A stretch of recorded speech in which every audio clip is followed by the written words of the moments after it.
Holy hell, that's cool, man. And to think, one of y'all gets to own this. Exactly 2 years ago, I made a table out of 5,906 individual sheets of copy paper. I think it was one of my best projects to date, but one thing has bothered me since I made that first table. How can I outdo what was one of my best videos ever that got over 1 million views in the first month alone? This time, I'm gonna use over 9,000 sheets of copy paper, add a raindrop Damascus pattern, and use an untested tool that I designed myself, adding even more difficulty to an already difficult project. I mean, what could go wrong?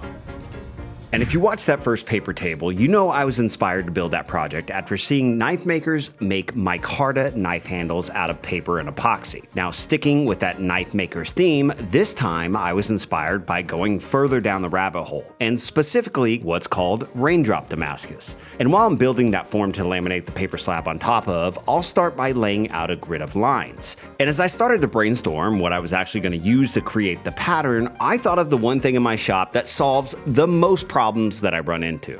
My 3D printers. I designed a set of pucks that I could quickly 3D print and then laid these out on a grid that I just drew on that form, and I'm just sort of guessing what will work in this situation, so I used circles that are 3 inches wide and made them each a 1/2 inch tall. And I just glued these to the form and then mixed up that first gallon of epoxy. This is TotalBoat thickset epoxy, and this stuff worked awesome for that first version of a paper table, but what I didn't account for was that TotalBoat changed their formulation of thickset to make it a 1:1 mix ratio and also to be even more clear. And this change in formulation made for a thicker epoxy, and I didn't know at the time this was going to cause me some issues. But you know what? I'll get into that here in a minute. In the meantime, I'm laying out the first few layers of paper. Almost done. And I decided to go with an alternating pattern of black and white sheets. And this is a bit of a departure from how I built that first table. On that first one, I used blue and black copy paper and built up each color 7 layers at a time to ensure that I had good contrast between those layers, because I knew that I wanted to carve a pattern into the top with my CNC. And I thought that first table looked really good. But this time around, I'm hoping for even finer detail in the pattern, so I am alternating colors every single layer. And I have no idea if this is gonna work or just look completely muddled, but regardless, I've made up my mind that this is how I'm gonna build this table, and I'm gonna stick with that. Also, I decided from the get-go that I'm giving this table away to one of you viewers, so make sure to stick around for details on how you can win. To make a laminated table like this requires a process called vacuum bagging or vacuum forming. And this is accomplished by building up a vacuum bag around the piece that you're laminating. Obviously, you have the plastic used to build the bag around the form, then you have that first peel layer, next comes the blue peel ply layer that creates a barrier between the first peel ply layer, and then that breather fabric allows the air to pass through as it's pulled out by the vacuum, and that also soaks up any excess epoxy. Next, you lay down the special tape around the perimeter and then cover that with a top layer of plastic, and then there's this valve that goes inside the bag. And last, you hook up a vacuum generator, and the one I have connects to a compressor to pull all that air out. Now, despite all the cost, these more wild experimental builds are the projects that I get the most excited about, and this one might be the craziest one yet. I'm not an engineer, but I do play one on YouTube, and I got this idea for a contraption that could speed up this whole process. And by the way, I never came up with a better name for the contraption other than the contraption. So henceforth, the name of the contraption is the Contraption. Now, who remembers those old school car washes where you would drive in and have to spray it yourself? Well, my inspiration for the mechanism that I'm going to build came from the towel wringers that you would see at those car washes. These are silicone rolling pins that I bought on Amazon, and I'll make a version of that towel wringer using 3D printing and this little electric motor that I bought online. So I fired up my bambulab P2S printer and got right to work. Now, this contraption is going to be adjustable with these bolts on either side that are going to push down on that top roller, and the friction of the two rollers pushing against one another and rotating should pull the paper through. It's the next day, and before I can test out the contraption, I need to get that first lamination out of the vacuum bag. And as I remove the bag and those peel ply layers, I realized something wasn't right. Hello, darkness, my old friend. You know, I thought since I had done this before, I've actually done it twice before, that this was gonna be a pretty easy project. And right away, I'm running into a massive failure. And I've kind of identified 3 reasons why. One is TotalBoat changed the formulation in their thick set epoxy. So now it's a 1-to-1 mix ratio. It's a little bit more viscous, and I don't think it's soaking into the paper enough. So I'm getting a lot of delamination. And then 2, I used a ton of mold release, and I think I used too much. As soon as I started pulling off that peel ply, this thing just started delaminating from the table. And the third thing is I printed these little disc or whatever you want to call them to create that water drop Damascus pattern. And I think I made them too tall. These are 1/2 inch and they're creating a bunch of ridges. The paper isn't able to lay down over them as nice as I would like. So before I go any further, 1, this thing is completely scrapped. 2, I'm gonna switch out the kinds of little pucks that I use. The ones that I made now are 2 inches. They're all the same size and they're only 0.2 inches tall. And I'm hoping that's gonna have a better result. So there's a lot of changes I need to implement all at once. And again, making a raindrop Damascus version of a paper table is just basically one big experiment. One where even though I've made a version of a paper table before, there is no guarantee that this one is gonna turn out correctly.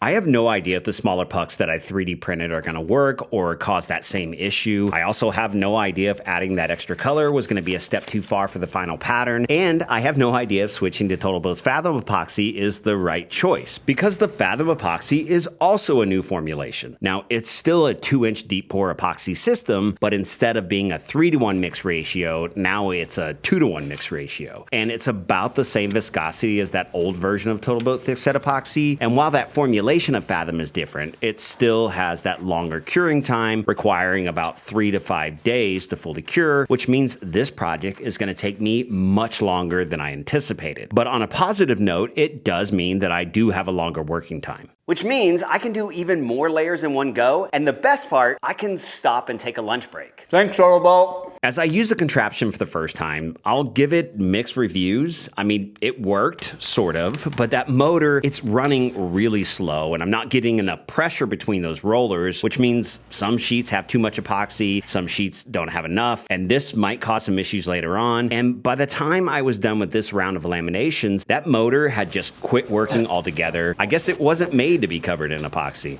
Jeff, is Amazon gonna even take this thing back after it's completely covered in epoxy? I mean, I guess we're gonna find out. Oh, hey, look, there's the Amazon truck now. Thanks!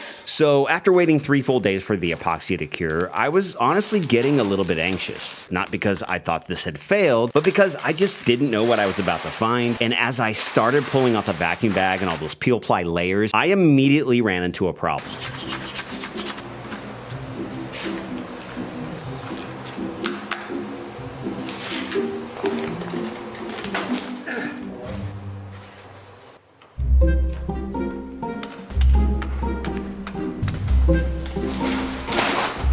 Running into issues like this is to be expected when you build something weird where there really isn't a playbook for how to do this properly, but it's still a huge pain in the ass. And it's just that easy, folks. That was by far the hardest one, Jeff. How long did that take? 35 minutes. So what made this so difficult? Great question. I think it's because of the epoxy that we're using. We're using that Fathom epoxy, which is a deep pour epoxy. It's having more time to kind of seep around. There's kind of an underhang here. All that peel ply and all those layers are getting under there, and it makes it extremely hard to get it out. I need to pay attention when I'm cutting those peel ply layers, not to let them hang over the edge because it sucks.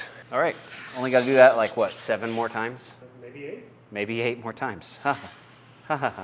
Cool. Let's talk about the design of this table real quick.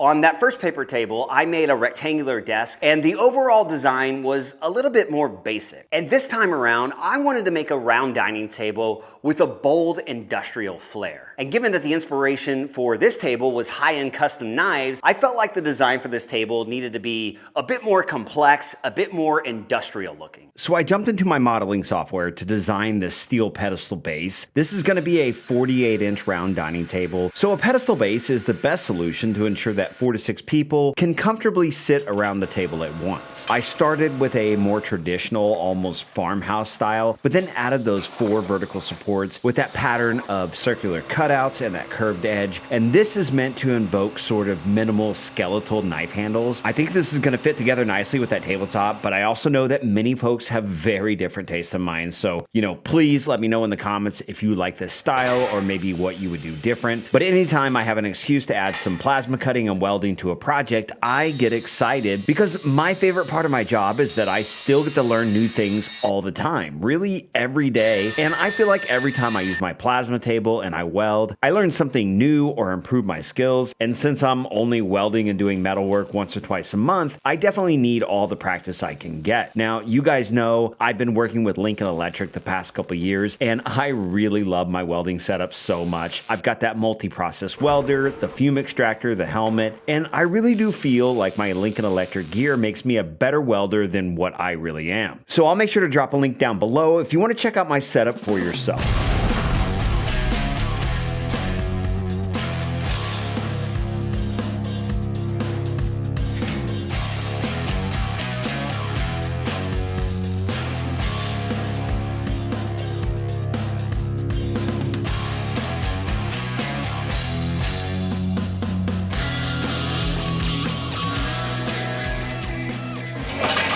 Dig it, man. It's giving me a bunch of ideas for like half flat steel joinery. Do something where we don't even have this. The whole base is like, maybe I'll do that on that cabinet in there. Ooh, I just got an idea. I got an idea. It's been 3 days since we did that last paper lamination, and I still haven't updated the contraption to work without the electric motor. I'll work on that here in a bit, but we decided to do this round of laminations the old school way, with a squeegee and a slanted board that we can use as a hard surface to remove the excess epoxy while it drains back into the paint tray. This method is slower, unfortunately, so the whole time we were working, I was trying to figure out what I would do different on that next version of the contraption. And at this point in the project, I've had to deal with a couple issues popping up here and there, but overall, I think things are mostly going pretty well, and I'm really hoping that continues.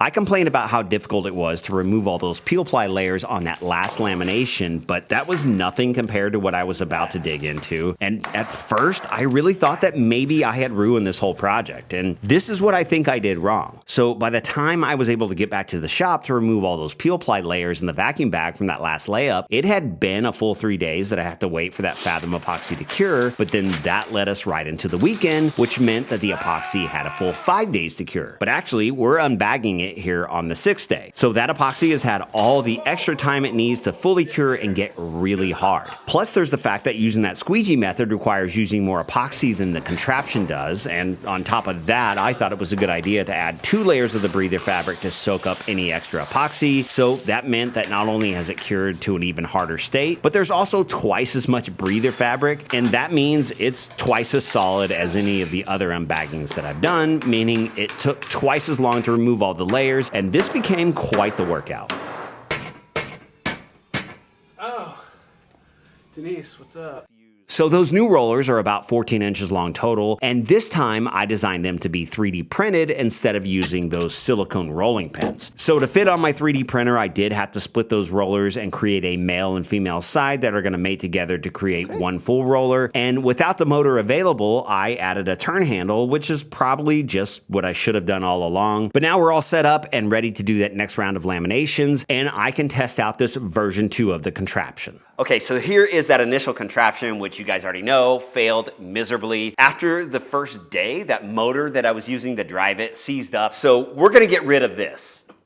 And in its place, I modeled and 3D printed this one. I think this is gonna work much better. This time I added gears. The top gear is gonna drive the bottom gear, which I think is gonna help push that paper through. And instead of using a motor, I'm going analog. So a few months back, I had the chance to get my hands on the brand new bambulab P2S 3D printer, and bambulab is the sponsor of this video. I bought 4 bambulab P1Ss with my own money. I absolutely love them, and they became the printer that I would recommend the most to folks who were looking to get into 3D printing. But the P2S is a huge upgrade to the P1S 3D printer. First off, just having that 5-inch touchscreen is a big step up from the P1S. But what really makes this printer special is what's inside. A stronger, smarter extruder with about 70% more extrusion force, real-time error detection, an enclosed filtered chamber with adaptive airflow and cold air cooling to keep temps stable, and my favorite feature, the quick swap nozzle. The P2S also supports the AMS Pro 2, which features the ability to do multicolor printing and dry your filament right inside the AMS. And when I'm away from the shop, I can check in on my prints on that 1080p live view camera. And all of those upgrades add up to be what I think is the best value in 3D printing, period. My bambulab P2S is the ultimate problem-solving machine for me, and it can do the same for you. It's also the ultimate gift to find underneath the tree this year. So just check out that link in the description below, and thanks to bambulab for sponsoring this video. Oh man, it just grabs it. Dude, that works so well. Try it. Here, you feed it in. I'll turn and you feed. Oh, wow. Dude. That's awesome. Faster. Not quite my tempo. We'll just take a board and screw. And it'll keep this thing right there. So I'm guessing by now, some of you may be asking why I've chosen to put myself through this whole process again, given how tedious, how impractical, and how expensive this table truly is. And let me address that by making a little bit of a comparison. So building a paper table like this is a bit like living with a controlling woman who runs every aspect of your life. And while Katie may be the queen of assigning me honeydews, I'm not talking about my wife here. I'm talking about the 3-foot-tall, 2-year-old little tyrant who currently runs our household. There are very strict rules that we must follow to avoid total emotional collapse. Hers, not ours, although sometimes ours. Milk must be delivered within 6 seconds of that initial request, and sometimes it has to be chocolate, sometimes plain, and sometimes we're just supposed to know. And if you pick the wrong one, complete meltdown. Snacks are chosen with the deliberation of a Michelin star chef, but that can be revoked mid-bite if the shape of the cracker offends her. And don't even think about changing the channel if Miss Rachel's on, because the consequences are immeasurable. We've canceled entire outings because she insisted on bringing 15 of her stuffed animals, and we tried to limit it to 2. She even once refused to speak to me for like 6 hours because the smiley face that I drew on her Magnadoodle that she requested that I draw didn't meet her standards. And I tried reasoning with her, but then I remember she's just a 2-year-old. So yeah, spending 20 plus hours hunched over a table, laminating over 9,000 individual sheets of paper by hand may sound insane, but at least the table never screamed at me because I used blue paper instead of red, making a table like this seem crazy, but not nearly as crazy as having a 2-year-old in your mid-40s. And just like with my daughter Lily, I wouldn't change a single thing.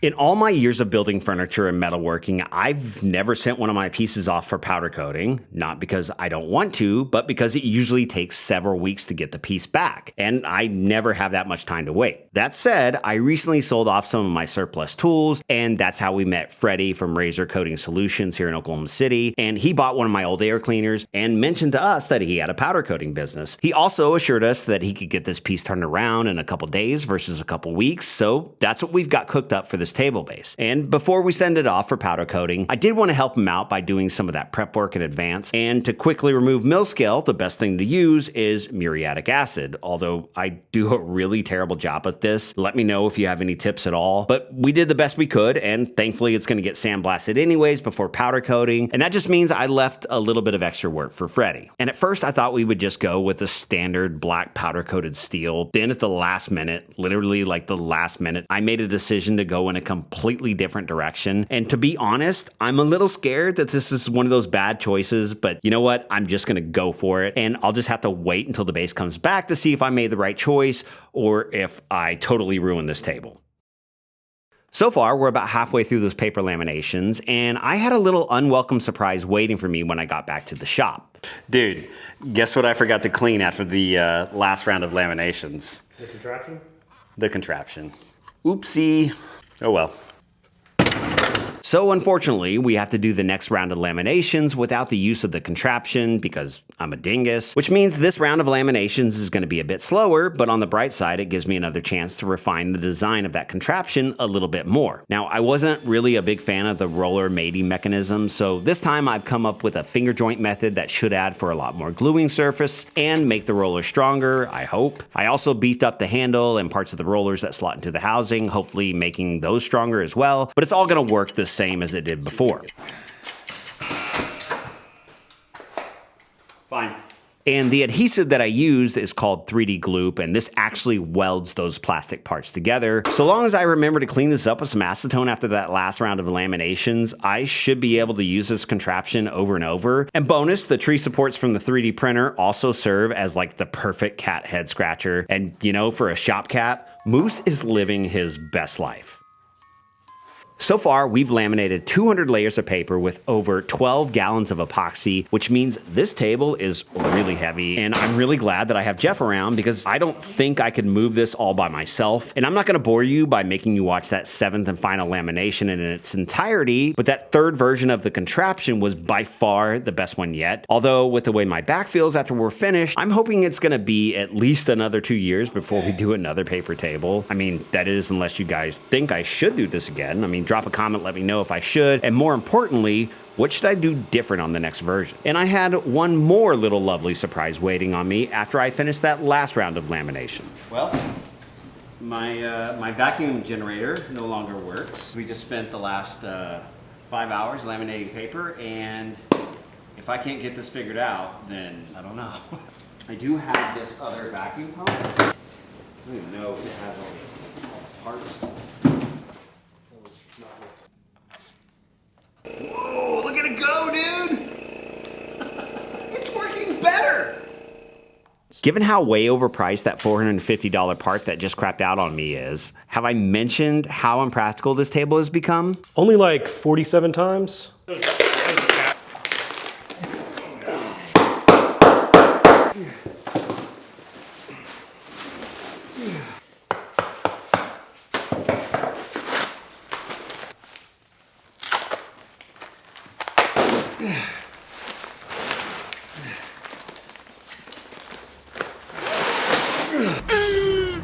About 2 3/4, the thickest. 2 3/4? Yeah. That's crazy. So we're at 282 layers. Actually, where's your paper? This is Jeff's little scorecard that's completely covered in epoxy. 9,024 pieces of paper on this slab right here. That is crazy. That's 3,000 more sheets, more than 3,000 more sheets than that first paper table I did. It is insanely heavy. But the next thing we're gonna do is the thing that I am the most excited about and also the most nervous about, because we're gonna take this out to the CNC right now. I'm gonna flatten the bottom. We're gonna flip the whole thing over. There's no way I can get the melamine off. So we're just gonna flatten through the melamine and then we'll see the pattern and we'll find out if this worked. Yeah, Jeff's got his fingers crossed back there. You can't see him, but we'll find out if this actually worked. The first time we did 7 layers of one color, 7 layers of the next color. This time it's 1 layer of blue, 1 layer of black, 1 layer of white, repeat. I'm nervous as hell just because I've been doing this for 8 years now, and I almost expect things to go wrong most of the time. I'm an optimist. The glass is half full of Okay, let's get this thing on the CNC. I'm nervous. Well, if you've watched this far into the video, you can clearly see how impractical it is. But to further hammer that point home, I have no idea what I'm gonna find as I start flattening and revealing those layers. And after spending so much time and so much money on this project, knowing that it could all go wrong at the last minute, makes this the most tense moment of this entire build. And I could definitely use a little luck from you guys right now. So if you're enjoying this video, please go and hit that subscribe button. And maybe all that positive energy will be exactly what this table needs to get over the finish line. The side that I'm flattening right now is the bottom, and as I start to remove layers, that pattern that's emerging looks really unique, and I'm getting really excited, but I also know there's a long way to go. I am convinced already that using those 3 colors and laying them out one layer at a time was absolutely the right move, because the pattern that's emerging is way more intricate than that first paper table. Cool, man. Like, better than I imagined. We do have a lot of these kind of voids. I'm guessing epoxy pulled up too much. The same thing happened on the first paper table, and once we're done flattening and shaping and getting the whole tabletop done, when we sand it, we can feather out these areas and it'll look more intentional. It's just part of working with 282 layers of paper. It looks really good though, man. The detail, it's so much better than what I could ever imagine. I love how the white, you know, it's kind of a gray and almost ghost-like, and it just adds contrast between the 3 colors. I cannot wait to flip this over. And it's looking really interesting. I started flattening again and finally broke through that top layer of the paper slab where all those 3D printed pucks are, and this is looking crazy. But as the machine started to flatten through the 3D printed pucks, disaster struck because that raindrop Damascus pattern completely disappeared with it. It still looks really interesting, but I am really disappointed that my plan to create raindrop Damascus just completely failed. And I guess this was a result of having to use those smaller pucks, but I really don't know. If you guys have any theories or suggestions, honestly, I'd love to hear them. All is not lost because this table is looking really, really good. As a matter of fact, I think it looks way better than that first epoxy table by a mile, but I really won't be able to tell until I sand it and then pour on the epoxy flood coats. And before I do that, I have to flip it over and cut a chamfer on the underside of the table, and I cheated a little bit by doing this on the CNC.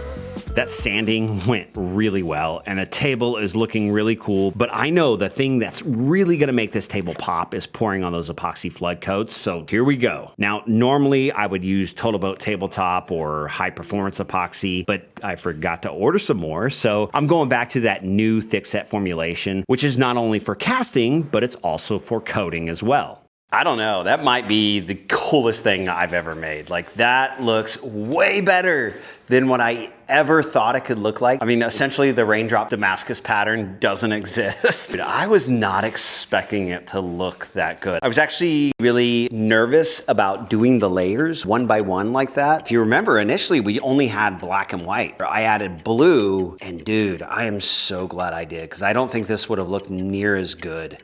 And I'm not sure there's any other color I could have gone with. If I was to do another one, what should I do? What would you guys like to see? And to think, one of y'all gets to own this. And after all the epoxy flood coats and further sanding the table and then giving the tabletop a perfect mirror-like polish, I get to see the base back from powder coating for the first time. All right, let's see this table base. Oh, I can see it. Oh, that looks cool, dude. Oh my gosh. I was like, okay, this is exactly what I was wanting, but I was afraid it was a step too far. Maybe it is, I don't know, but that looks so good, dude. Oh, that's gonna look so good with that top, man. Okay, y'all. There she is. Now, I figured it was only fair that I explained that this table and the paper table that I did before was inspired by my buddy Cam over at Blacktail Studio. Shout out Cam, and I don't know, who did it better, me or Cam? Probably Cam. I get it. Like I promised, I am giving this table away to one of you viewers. There's a link down below that'll take you to my website where there's a sign-up sheet. Good luck, and thanks for watching. Also, if you enjoyed this video, please get subscribed, and here's a couple more videos I think you'll enjoy.